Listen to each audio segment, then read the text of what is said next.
not to integrate that in. That's right. And I did. I got these people, and I learned a lot.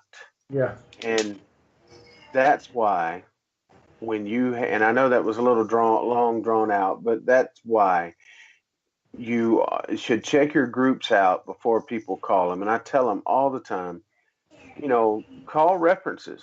We have a bunch of references that we can give people. And,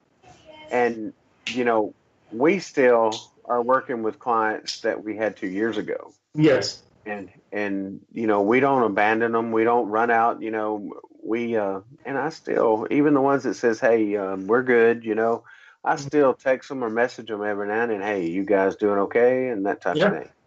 I have a client I've been working with for the past 6 or 7 years. She was a former satanic high priestess. And that was a scary one. We had to unbrainwash her, and let her and taught her the importance of actually having a relationship with Jesus, and then for her it started clicking. I understand this now, and done deliverance, and she's fine. But right now, bless her heart, she's battling through breast cancer, and hopefully it doesn't get the best of her, but it does not look too good. But she's one of those cases where we stuck by her for years and years and years. Because what people don't understand is that these demonic cases, it's not wham bam and it's done. Sometimes it takes years. Sure. So, but yeah, it's working with people. Getting to know them, being integrated into their life. Every time we have a client, we make what I feel is a friend for life. And we don't lose connection. We're always talking to them. Just to make sure that they're doing good. Not just spiritually, but in their life in general. Sure. I'm a firm believer. And I was taught this, that you treat the physical before you treat the spiritual. Right. If someone is not strong enough, if they're sick or something, if they're not strong enough to withstand what's about to happen, don't get into that. You worry about their physical needs first. And then from there, once they get strong enough, then you proceed with the spiritual help. But yeah, I'm a firm believer in that. Absolutely, I agree. And we're a little out of time, but we'll give us a couple more minutes and we'll go. But when you do fix the physical need, then they're at ease. And you can get on that personal level, that because you were talking about making friends for life. Yes. How other personal can you get as far as spiritual, as in these people are experiencing something that is life changing. That's right. It could be, even if it's not occurring within their mind, that they're believing that they're experiencing paranormal activity, and that That's is right. very, very life-changing, and that's probably as Exactly. personable as you can get. Exactly. But I can't wait for your next week's guest. Oh yeah. Mr. Jeffrey Vaughn is going to be very dear friend of mine. Yes, yeah, he likes you. That's for sure. One of the scariest spiritual situations I ever had was on the beginning of this year. It was at the Crime and Punishment Museum that he runs ghost tours like out of, and right. There is something negative there. Sometimes he calls me up to kind of help suppress it, because that's not his personal property.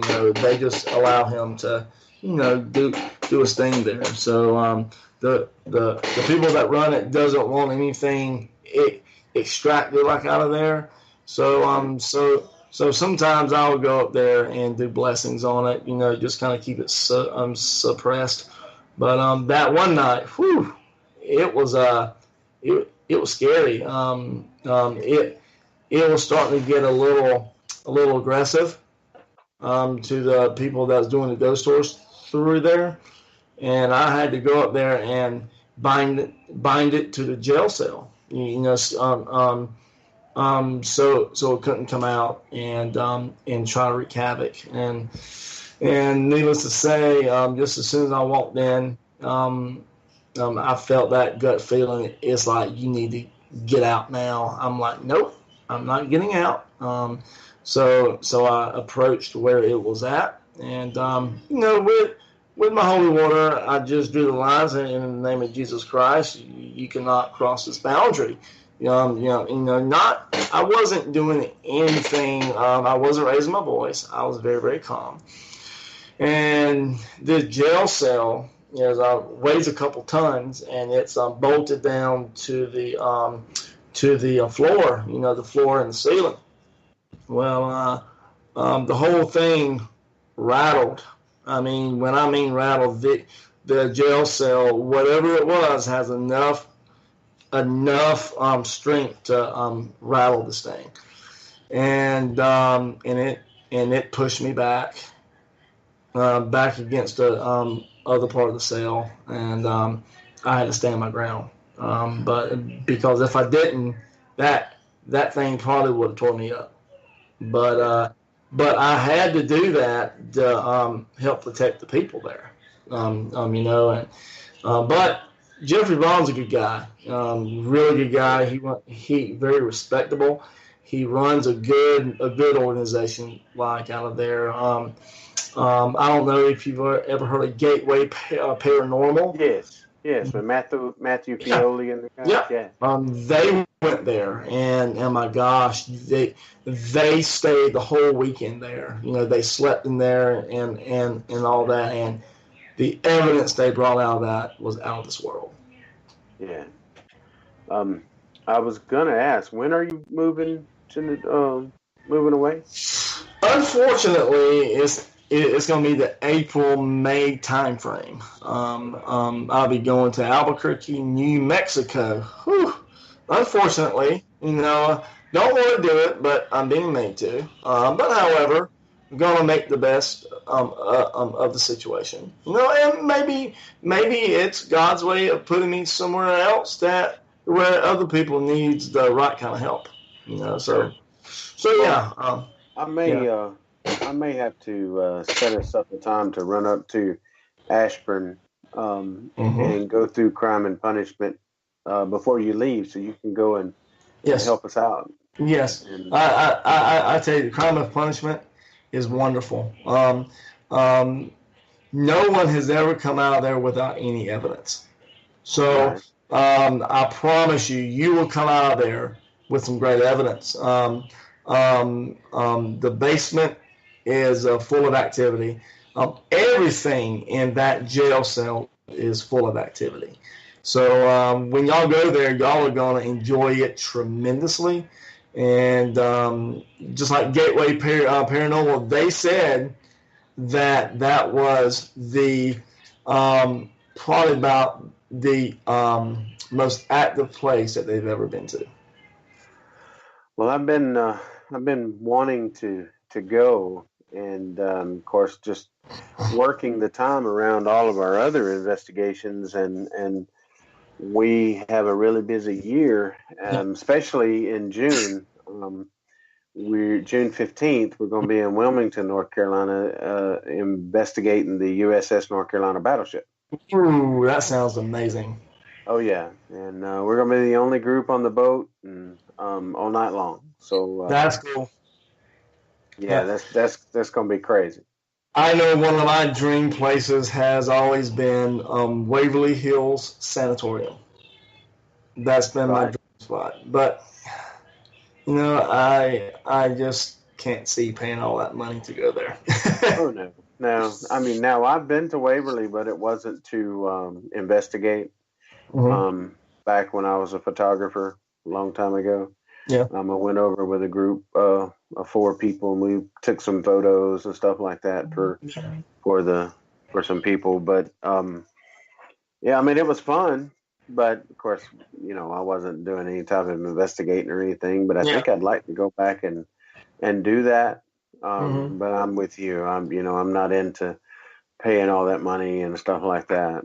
I think if I'm with the right group of people, I would be willing to pay. But I'm not going to go there with just some people just do together. Right, right. Yeah, Mm-hmm. I agree with that as well. And but well, we're a little over. And Leon, you want to tell everybody about your coming show and what to expect? Absolutely. Yeah. On 18 January, that'll be next Friday. I'll be it'll be our first show. The show is called The Work, and for us old school people in the demonology field, that's what we call our work. Our what we do within the field of the paranormal. We just call it the work. And that's why I wanted to name the show, because that's what we're going to be talking about. We're going to be talking about demonology, paranormal stuff. Heck, we may even get into a little bit of UFO stuff. It's going to cover a plethora of things within the paranormal field. But I'm stoked to have my mentor, Dave Considine, on the first show on January the 18th.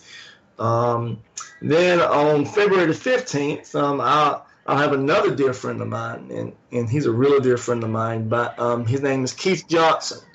Y'all have seen him on the first 2 seasons of Ghost Hunters with him and his twin brother Carl. You've even seen him on some episodes of Paranormal State.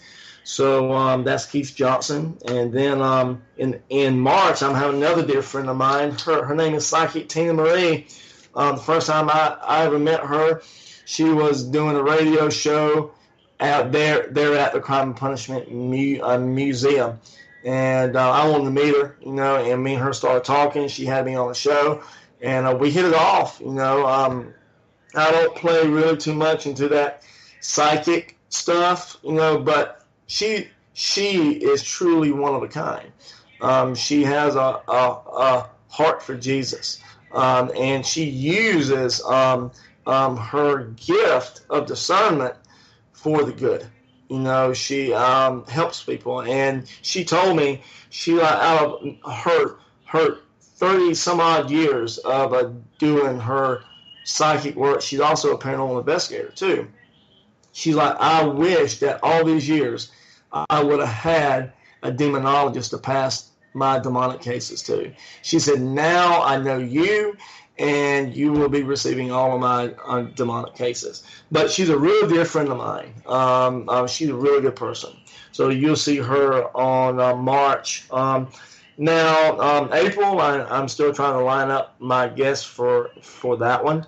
So y'all will hear something from me very, very soon. Now, on 9 February, I will be appearing at the Paranormal Bigfoot Convention.